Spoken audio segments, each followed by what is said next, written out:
I was just told that we're going up to the desert bar. So apparently there's a bar in the middle of the desert. No electricity other than what they generate. So I'm gonna go check it out. E-service!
We've got beautiful weather out here today.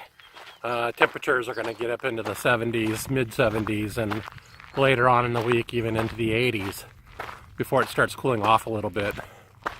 So we're here the first week of March. And besides the places here that people stay, you know, year-round, the campground's going to start thinning out. Probably right around St. Patrick's Day or so is when people are going to start heading home. We're going to stay here about a week after that, just waiting for our parts to arrive up in Las Vegas. And then after that, we'll just head up there and get the little items taken care of that we need to have taken care of. Really now kind of pleasant here, which I think is more their normal temperature this time of year. It's been unseasonably cold, but now we're moving more back into the way it should be, which is really good for my Washington bones to feel the sunshine and really soak it all in. What I've also found out is when you're down here and having fun, it's really hard to make videos. And this YouTube thing is a lot harder than I thought it would be. And I'm going to talk more about that in my next video. More about, you know, the making of these movies, or videos, I guess, blogs, vlogs, whatever we're going to call it. You know, it's really always hard to kind of break out the camera when you're out there having fun. And then when you take pictures of stuff, there's only little snippets here and there that you can really show. And you got to get a lot of those in order to actually put something together and edit something that's kind of cohesive together. I know that I'm new at this, and hope I'm getting better at it. I have some ideas on things to do, but it's just going to take time for me to get all of that put together. But anyway, it is kind of hard to remember to always break out the camera and take pictures of the fun that you're having.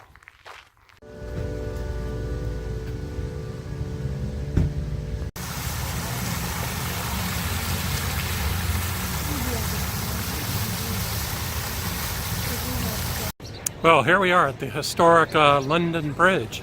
That's right, the London Bridge is actually here in Lake Havasu City, Arizona. Now this bridge was in London when it was first built in about the year 1200, and it lasted in London for about 600 years. Of course, it needed some widening and some work done on it to support modern traffic. But when it was first over there, it lasted for quite a long time. And then the bridge started to sink a little bit because of all the traffic and all the work that they had to do on it. And so they finally, in the 60s, put it up for sale.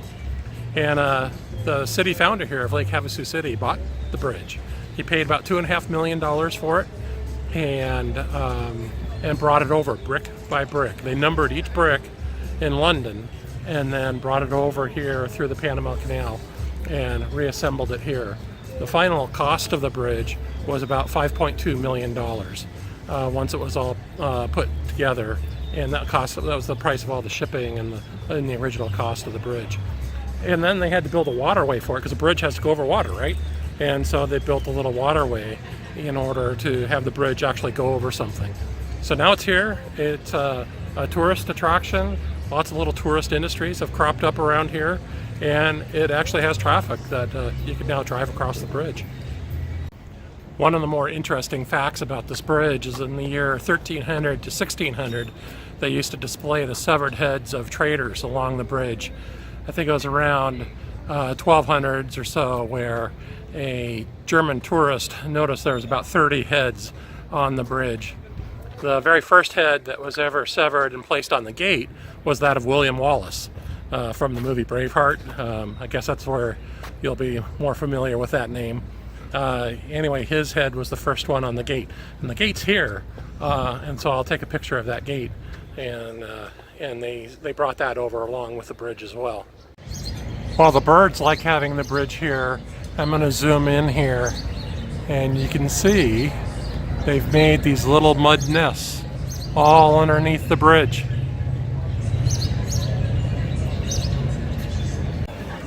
There are a number of activities you can do while you're here. There are paddle boards, there's jet skis, there's little sun tanning docks, and a lot of the water kinds of stuff that you can do. You can get some fishing gear So there are those types of things that you can do here, as well as lots of food, and then of course the little shops. There's all sorts of little tourist shopping places, so expect the high tourist prices on the stuff that you're looking for. But other than that, there's not a lot to do here, so if you got an hour or two to spend, it's worth it to come down here just to check it out. We do have time to grab a bite to eat, so we're going to go into this place. It looks like they do breakfast, fish and chips, burgers, beer, seafood. So I think they got a little bit of everything. Oh, I even see a little sign right there. Margaritaville. Sounds like my kind of place.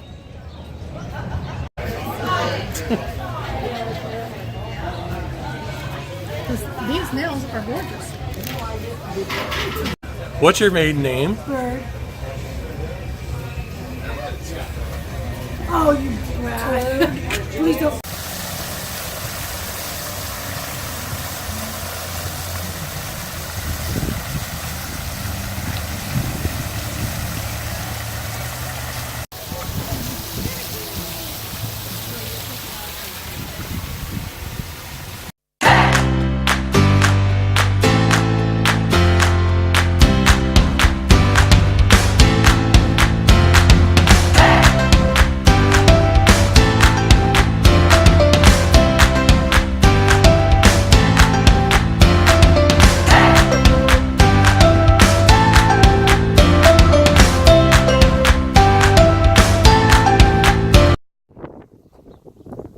Well, as I mentioned before, snowbird season is winding down here.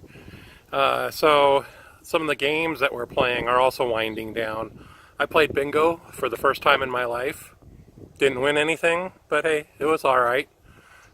Played in cribbage tournaments, cornhole tournaments. We've played multiple card games, poker, hand and foot, black queen, Shanghai rummy. Those are all the different kinds of games that people play around here. Barb right now is with her sisters in the community center where they're going to do some sewing. They are continuing to build the quilts that they're working on, and generally things are just kind of winding down here. But it's still gorgeous out. The weather's getting better.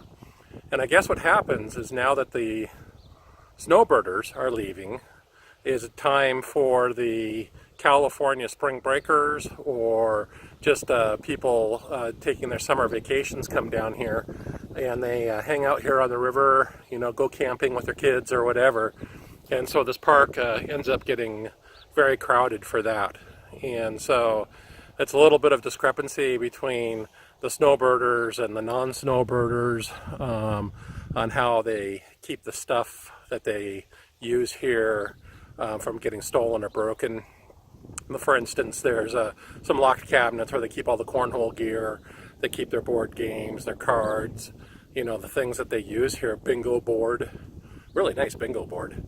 They keep all of that locked up, but apparently there's times when the non-snowbirders show up and they break into the cabinets and they break the things that are in there. So I'm not sure what that's all about, but the management, they didn't pay for any of it, so they don't really keep a close eye on that. And that's one of the things that the snowbirders here are a little bit upset about. And it sounds like that some of the people that are here that have been coming here for years and years are not going to be coming back next year. We'll probably be here next year for a little bit of time, but then I don't know. We're not going to be here for like a whole season. We're still in travel mode. We still want to travel around the country and see what there is out there. So we'll be back here next year, but it is really nice down here by the river.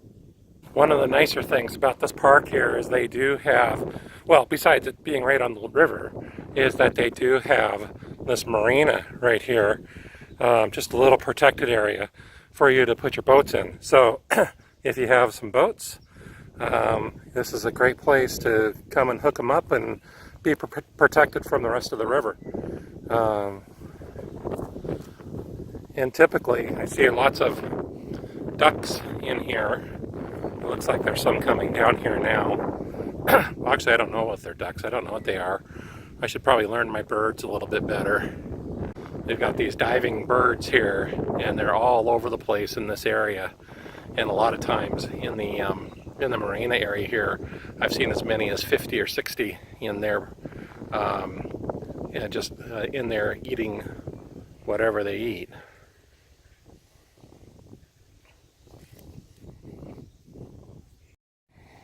I haven't been swimming in here yet, but the water sure looks nice and clean and very inviting on a nice hot day.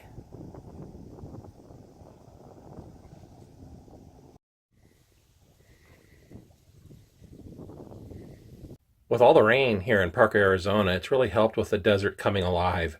There's a lot of yellow and purple flowers that have blossomed, as well as a few white ones. And you can look up into the hills and you can see the greenery on the hills. Last year, I was told that these hills were just dirt brown. Everywhere you looked was brown. And so now everywhere I look, there's color.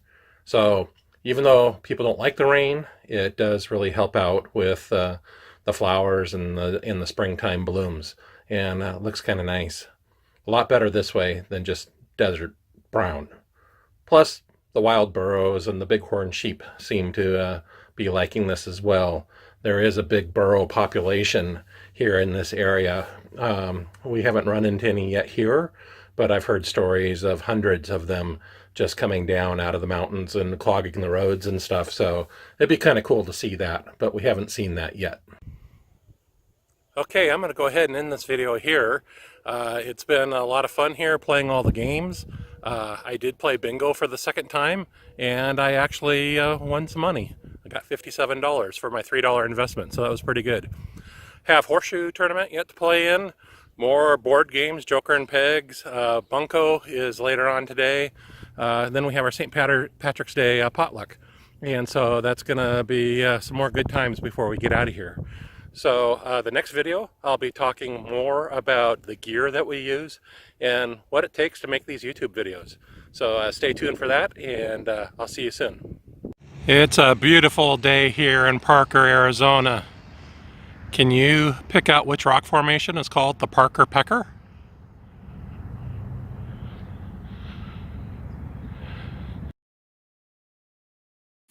Service.